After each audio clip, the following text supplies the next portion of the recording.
ఆ విధంగా హిరణ్యకశిపుడు తన కుమారుడైన ప్రహ్లాదుణ్ణి గురువులకు అప్పగించాడు.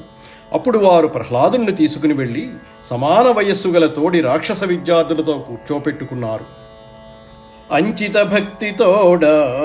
అంచిత భక్తితోడ దలుజాధిపు గేహ సమీపమున్ ప్రవేశించి సురారి రాజసుత చేకొని శుక్రకుమారకుల్ పఠింపించిరి పాఠయోగ్యములు పెక్కు శాస్త్రములు.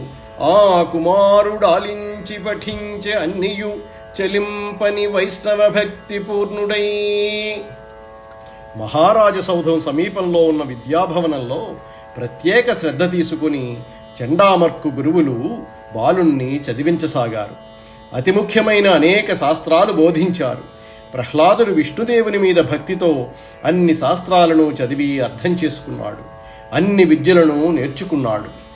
ఏ పగిది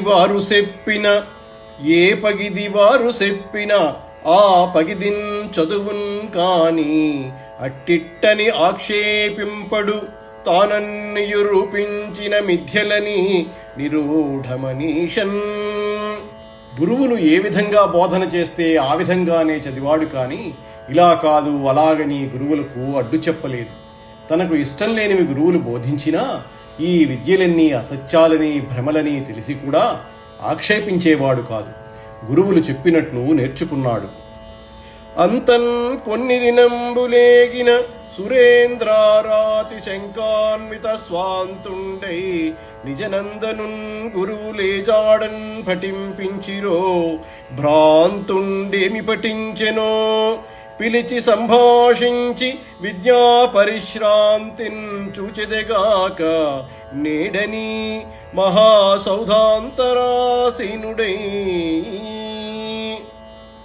కొన్నాళ్లు గడిచిన తరువాత దేవతల శత్రువైన హిరణ్యకశిపుడు మనస్సులో సంశయిస్తూనే పుత్రుని గురువులు ఏ విధంగా చదివిస్తున్నారో భ్రమ కలిగిన బుద్ధితో పసివాడేమి చదువుతున్నాడో పిలిపించి సంభాషించి విద్యాపాఠవాన్ని తెలుసుకోవాలని భావించి తన సౌధంలో కూర్చున్నాడు. కొడుకు ప్రవర్తన గమనించిన వాడు కనుక మధ్యలో ఒకసారి తెలుసుకోవాలనే కుతూహలం కలిగింది. తల్లిదండ్రులకు తమ పిల్లలు ఎట్లా చదువుతున్నారో గురువులేమి బోధిస్తున్నారో అనే కుతూహలం సహజమే కదా. రాక్షసరాజు కబురు పెట్టిన మీదట ప్రహ్లాదుడు గురువుతో పాటు తండ్రి దగ్గరకు వచ్చాడు.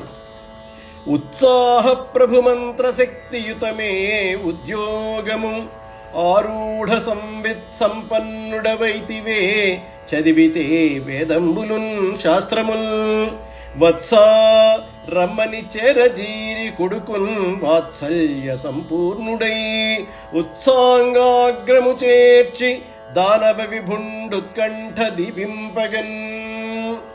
ప్రహ్లాదుడు అలా రాగానే రాక్షసరాజు ప్రేమతో నాయనా ఇట్లా రమ్ము అని దగ్గరికి పిలిచి పుత్రుని ఒడిలో కూర్చుండబెట్టుకుని ఎంతో ఉత్సుకతతో ఇలా అడిగాడు. విద్యయందు నీ కృషి ప్రయత్నము సామర్థ్యము తగిన యోచనతో కూడి ఉంటుందా? విదిత విజ్ఞాన సంపన్నుడవైనావా?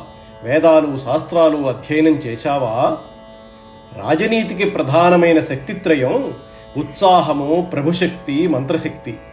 ఉత్సాహం అంటే ప్రయత్నము, ప్రభుశక్తి అంటే సామర్థ్యం, మంత్రశక్తి అంటే ఆలోచన. వీటి గూర్చి ప్రథమంగా అడిగి తరువాత వేదశాస్త్రాలు చదివావా అని హిరణ్యకశిపుడు ప్రహ్లాదుని అడుగుతున్నాడు. నీతిశాస్త్రమే పరిపూర్ణ జ్ఞానాన్నిచ్చేదని రాక్షసరాజు భావన.